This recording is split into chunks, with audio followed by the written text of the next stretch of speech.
Oh iya, wajar itu, benar itu. Apa yang dikatakan Andre Taulany benar, karena Andre marah pada saat anaknya dilibatkan dalam proses hukum seperti ini. Bagaimana seorang anak harus dilibatkan dalam proses itu? Anak tidak boleh tahu, harusnya tidak boleh dimasukkan dalam proses-proses seperti ini. Tiba-tiba dipaksa datang ke pengadilan untuk menjadi saksi, suruh berantem dengan orang tuanya. Bagaimana logika hukum, dari mana yang dipakai ini? Anak dilibatkan supaya berantem sama ayahnya, ini kan kocak kalau cara berpikir seperti ini. Memang nggak punya cara berpikir yang benar. Logika hukumnya nggak ada semuanya. Anak itu jangan dilibatkan dalam konflik orang tua. Orang tua mau berantem saja. Anak jangan diikut-ikut. Anak jangan dibawa untuk membela sana, membela sini.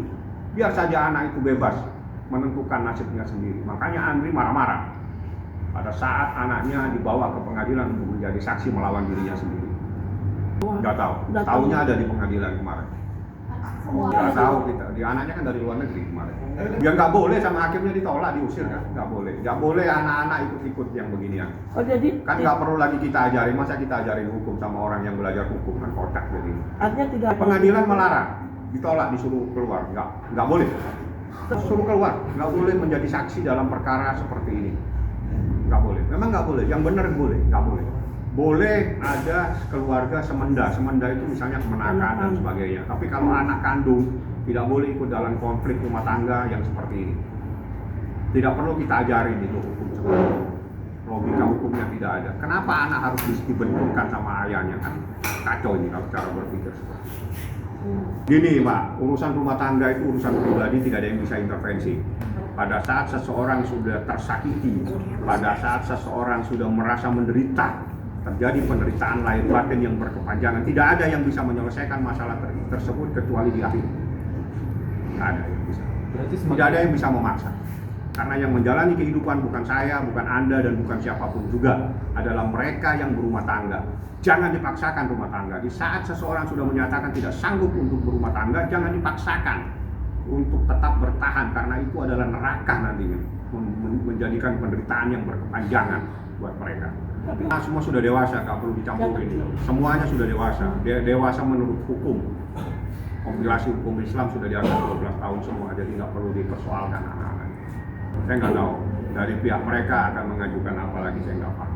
Tapi ditolak, bukan hanya Andre yang sudah menolak dan hakim juga menolak. Tidak boleh seorang anak dilibatkan dalam kasus perceraian, sehingga hakim bilang Anda tidak boleh menjadi saksi di dalam perkara ini. Dan itu putusan hakim kemarin.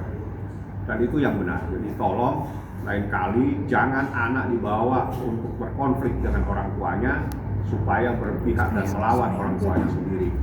Logikanya tidak ada kalau cara berpikir seperti ini ya. Saksi kayaknya, saksi dari mereka nggak tahu membawa saksi apa, saya nggak paham.